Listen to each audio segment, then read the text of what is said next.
So how's it going, guys? I just wanted to make a quick video sharing some thoughts that I had from our last game. We had a slight issue this time with team identification. We had a perfect storm of people, a lot of new people using kits very similar to each other, even using like the same exact guns in some instances, and it becoming somewhat difficult to do team identification.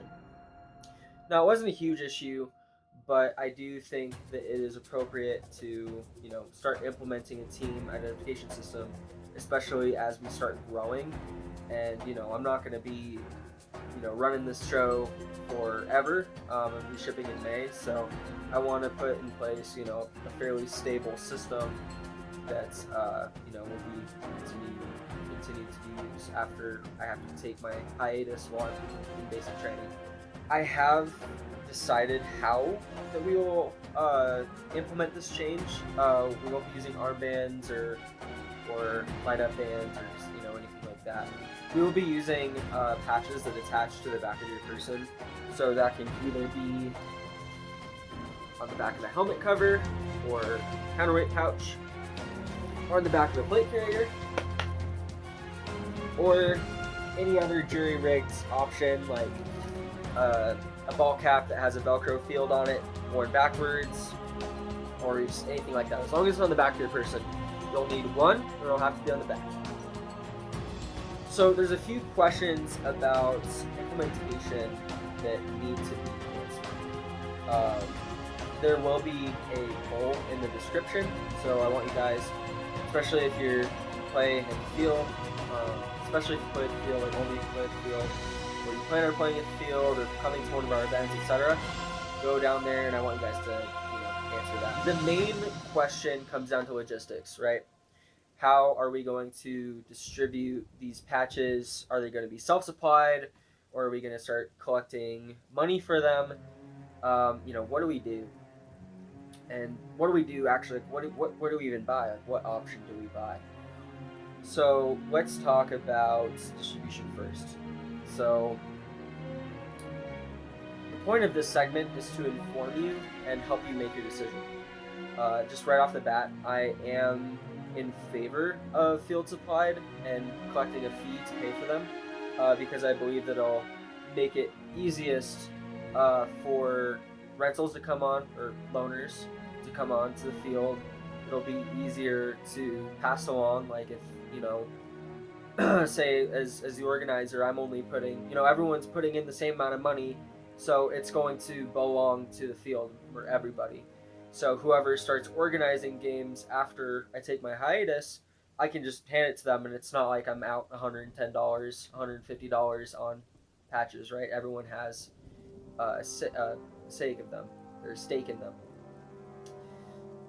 This comes with a set of benefits, right? So if you self-supply, or if you ask players to supply themselves, well, you have to ask them to buy 2 sets of patches for either team. You have to, which is technically true, if you collectivize it, but then they're only paying for 1, whereas these typically come in sets, or there's discounts at sets, and so you're paying less per unit. If you have people self-supply, there's a chance, maybe they forget their bag with their patches in it, and then boom, they don't have a patch to use, and they need to ask somebody else, and then maybe they forget to take it off, and boom, now they have somebody's patches and theirs. It introduces a level of confusion that is detrimental. It means everyone has to be on their A game all the time, instead of me as organizer throwing it in with the rest of the shit that goes in my car, the table, etc. It comes out every time. I like to think that I've become fairly responsible and good at doing that, so I digress. We could also do both, right? So that's another tricky situation, right? Having field provided patches and personally supplied. There's benefits to both, right? So field supplied patches would mean you can only basically have 1, depending on attendance, right? So if we have 10 patches of each team, say we only have 10 players instead of 20 players, then it would be a case of, hey, someone wants to wear one on the back of their helmet and one on their right shoulder. then great. But if it's maxed out, say we have 5 and 5, which that's not really realistic. If we somehow maxed out our field, we had 10 and 10, um, then it would be the case that you could only wear one patch, right? Kind of a non-issue, but what having both allows is, people still pay into the pot, they get their one patch, and then if they want to, they can go off on the side and buy their own set of patches, perhaps, um, and just self-supply that way. And then basically at the end of the game, I would just do a count. As long as the count clears, then perfect. It doesn't matter. So I think ultimately that's the way we will go forward, but we'll vote on it and see. So let's talk about our options, right? So we have two main options that I've found, right? So the first one and the most obvious one is just go on Amazon and pick a set of patches. So what Amazon will allow is buying smaller quantities, like a set of 5. I have one up on my screen right now where it's just 5 patches, and that would bring our cost per unit down to about $3 a patch, right? Not a lot of money, not a big deal. But I did also find another system called the SIMS, or the Squad Identification Morale Patch System. It's pretty cool. So it includes, so they're $55 a set, so a little bit more pricey. But they include 2 squad leader patches and 2 medic patches per set. So it's 12 just regular patches, and then 2 squad leader, 2 medic. So it's a little bit more expensive, slightly more expensive than the Amazon. So by my calculation, it's $3.50 per unit or per patch from the Sim set, whereas it's like $3 per unit per Amazon set. I think it could be cool to have squad leader integration, especially if we do get bigger games. Like that's 16 patches per set, so that could work pretty good for our bigger game in April, which is deciding. Or we could just play it simple and get the Amazon. So I think we're gonna have it one or the other.